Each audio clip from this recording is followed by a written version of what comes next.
Ok, negativo. Negativo. Tá saindo da jaula o monstro. Aqui nós constrói fibra.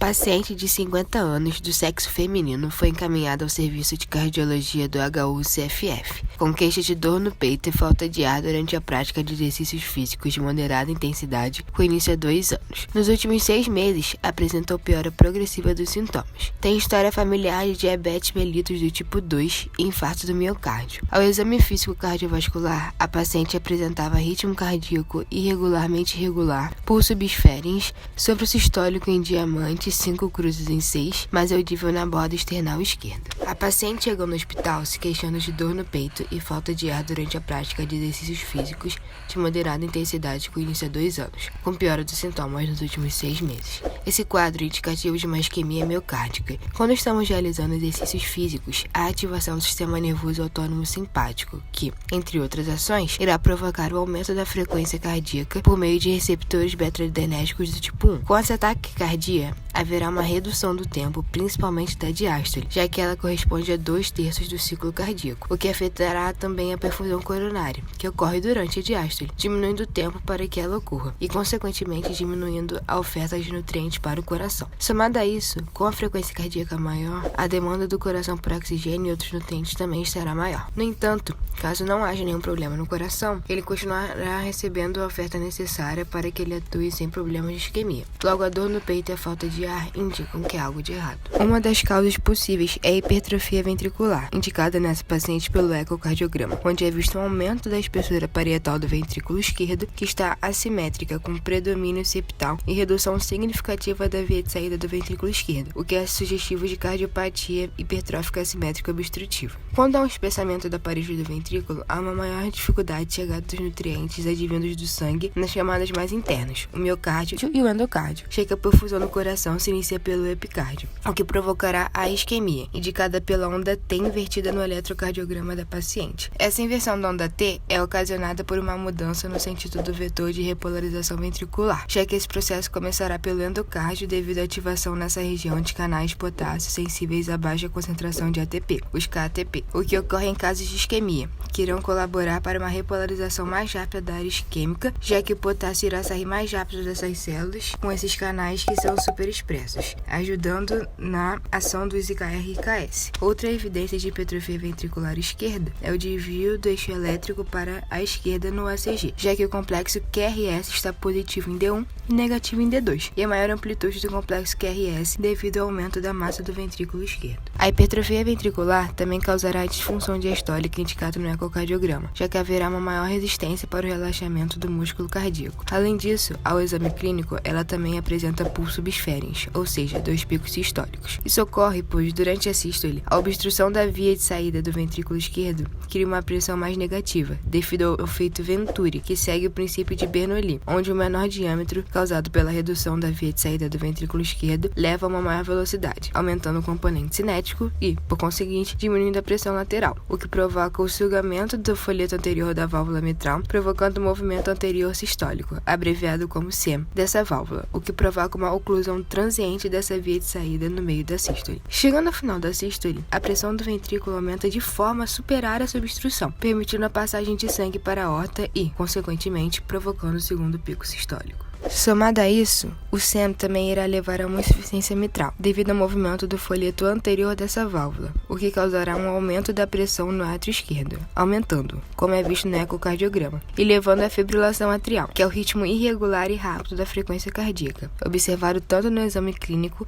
quanto no ECG, onde é possível visualizar ritmos cardíacos com a ausência de onda P e, de forma mais evidente nas derivações V1 e V2, a presença de ondas F, que são pequenas ondas que às vezes podem culminar na ausência da linha de base, já que o ritmo atrial será muito rápido e os potenciais de ação possuem amplitudes baixas. Além do ritmo cardíaco ser irregularmente irregular, já que o nó do átrio ventricular se torna intermitentemente refratário, permitindo que apenas alguns potenciais de ação atriais cheguem nos ventrículos, porém não de modo regular, não havendo um padrão para sua frequência. A fibrilação atrial irá provocar, então, um ritmo não sinusal. É válido ressaltar também que o movimento sistólico anterior da válvula mitral, em conjunto com a obstrução da via de saída do ventrículo esquerdo, também irão provocar o sopro sistólico em diamante visto no exame clínico, sendo melhor auscultado na borda inferior external esquerda.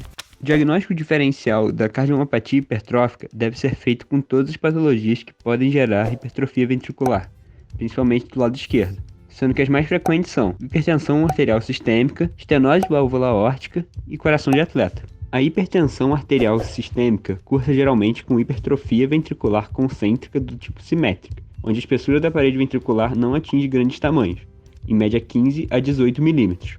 Diferentemente do que se vê na cardiomiopatia hipertrófica, a hipertrofia regride quando instituído o controle adequado dos níveis pressóricos. Como a prevalência de hipertensão na população em geral é alta, não é raro encontrar a associação das duas patologias, tornando-se difícil a diferenciação de hipertrofia ventricular por hipertensão ou por cardiomiopatia. Já a estenose de válvula aórtica também acarreta em grandes hipertrofias do tipo simétricas, de modo que é necessário fazer um minucioso exame físico, fazendo algumas manobras durante a ausculta para poder auxiliar no diagnóstico diferencial. No caso do coração de atleta, a hipertrofia ventricular nesse caso é decorrente de treinamento físico intenso. Pode ocorrer tanto nos exercícios estáticos ou nos de resistência, aeróbicos.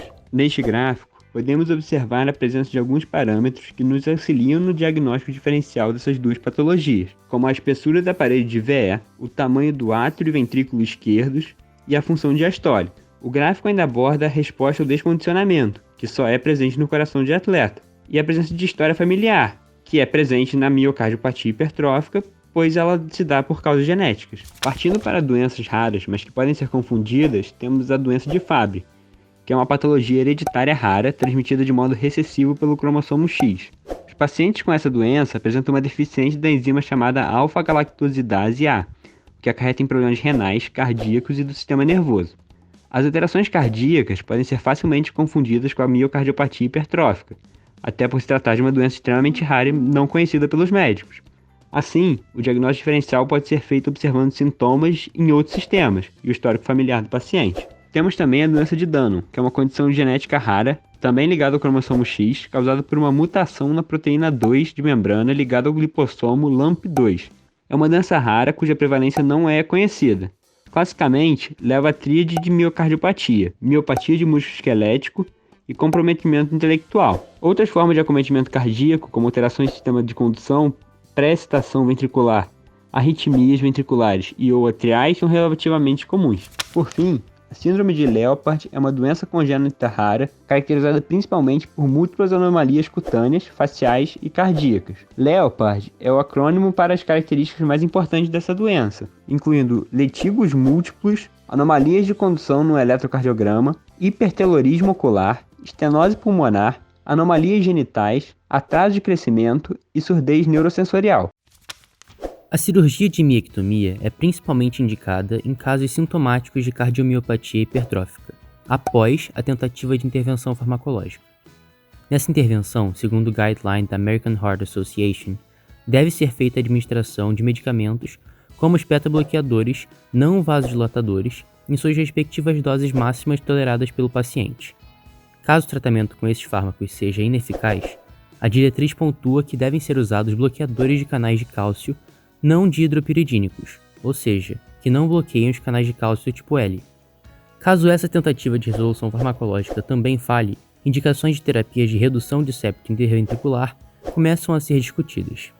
Dentre elas, temos a ablação septal mediada por álcool e a própria mencionada cirurgia de miectomia.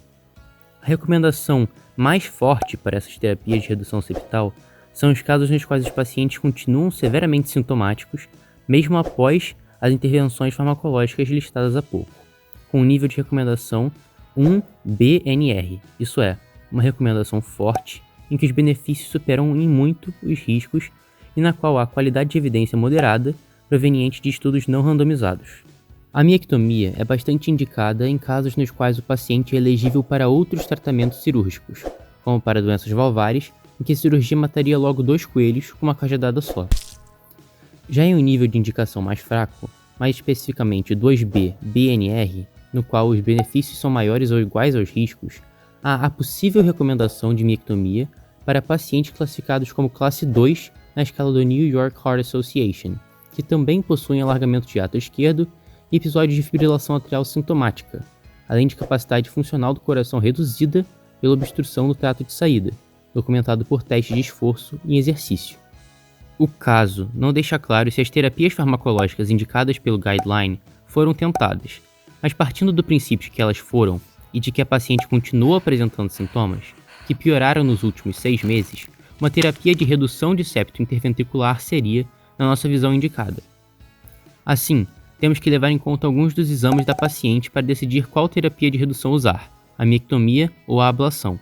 Esses exames nos contam que há um alargamento do átrio esquerdo, como pode ser visto no ecocardiograma, além de fibrilação atrial, o que aponta para a indicação de miectomia. Ainda, quando comparamos a miectomia com a ablação por álcool, percebemos que a ablação tem mais chance de dar errado e precisar ser repetida, além de ter 5% a mais de chance de causar bloqueio elétrico no coração. E como a paciente já possui uma grande taquiarritmia, essa opção não parece a ideal. Além disso, o artigo pontua que existem dados que suportam a melhora dos impedimentos ao exercício, a reversão do alargamento atrial e a redução de arritmias ventriculares pela miectomia. Todos esses fatores corroboram, então, pela realização da miectomia por um centro hospitalar especializado em caso de cardiomiopatia hipertrófica. É necessário mencionar também que essa seria uma recomendação médica com base no que achamos ser as melhores práticas médicas. O tratamento em si precisa ser discutido e decidido entre o médico e o paciente, explicando a ele todos os riscos e os benefícios do plano de tratamento. Essa indicação cirúrgica vai se mostrar acertada a partir da análise e comparação entre os ecocardiogramas pré- e pós-miectomia. Como a gente pode ver nesses destaques mais importantes, temos que a principal contribuição da miectomia foi tornar a cardiomiopatia de obstrutiva e com fluxo turbilionar, intracavitário na via de saída do ventrículo esquerdo, além de um gradiente de pressão de 35 mm de mercúrio nessa via de saída, e uma cardiomiopatia não obstrutiva, sem evidência de gradiente pressórico significativo na via de saída do ventrículo. Para isso, vemos principalmente uma redução bastante significativa do septo interventricular de 32 mm, que passou para 18 mm, e, por causa disso, uma redução da espessura parietal, que passa a estar dentro da normalidade no eco pós. Vemos também uma redução muito discreta do átrio esquerdo, de apenas 1 mm. Ademais, percebemos uma alteração nos valores de volume sistólico e diastólico finais, com aumento significativo do VDF, principalmente. Calculando o débito sistólico, percebemos que ele passou de 42 ml no eco pré para cerca de 70 ml no eco pós. A cardiomiopatia hipertrófica apresenta caráter familiar, sendo predominantemente a transmissão através da herança autossômica dominante. Mais de 400 mutações envolvendo genes que codificam proteínas do sarcômero já foram individualizadas. Os genes mutantes da cadeia pesada da beta-miosina cardíaca e a proteína C de ligação à miosina são aparentemente responsáveis por 60% a 80% dos casos. Dos 57 genes relacionados à doença, 33 foram catalogados para cardiomiopatia hipertrófica, dos quais apenas 8 foram categorizados como genes definitivos. Além disso, 3 possuem evidência moderada e os outros 22 possuem evidência limitada ou ausente. Na paciente em análise foram identificados MYH7, que é um gene definitivo, e MYBPC3, que também é um gene definitivo, ambos em missense. Esses dados significam que a paciente possui mutações em 2 genes definitivos para o diagnóstico da doença, confirmando o quadro de cardiomiopatia hipertrófica. No exame genético, 52 genes relacionados à doença em questão foram testados. O resultado apontou mutações de sentido errado, isso é, missense, em 2 genes importantes relacionados à cardiomiopatia hipertrófica. Cabe mencionar que uma mutação de sentido errado corresponde à substituição de uma base nitrogenada que altera um aminoácido na cadeia polipeptídica. No caso da paciente, a variante GLU903 no gene MYH7 corresponde a uma mutação previamente relacionada a casos de cardiomiopatia hipertrófica. Portanto, esse resultado revelou a possibilidade patogênica. Em contrapartida, a variante ARG17, ainda que mutante em um gene previamente conhecido, revelada no exame, está presente nos bancos populacionais em uma frequência muito maior do que a esperada para uma variante patogênica. Devido a isso, essa segunda variante apresentada pela paciente não pode sozinha confirmar o diagnóstico da doença, tratando-se, portanto, de uma variante de significado incerto. Especificamente no que tange a cardiomiopatia hipertrófica, em se tratando de uma herança autossômica dominante, cada um dos pais possui 50% de chance de carregar a mutação e, portanto, desenvolver a doença. Assim, testam-se primeiramente os pais do paciente. No caso da paciente em questão, os pais já não têm como serem testados. Portanto, testam-se os parentes de primeiro grau da paciente, isto é, os irmãos e os filhos. Cabe mencionar que, segundo a Sociedade Cardíaca Americana, é recomendada que ocorra a testagem dos próximos parentes de primeiro grau, preferencialmente na adolescência, já que a doença possui caráter dependente de idade.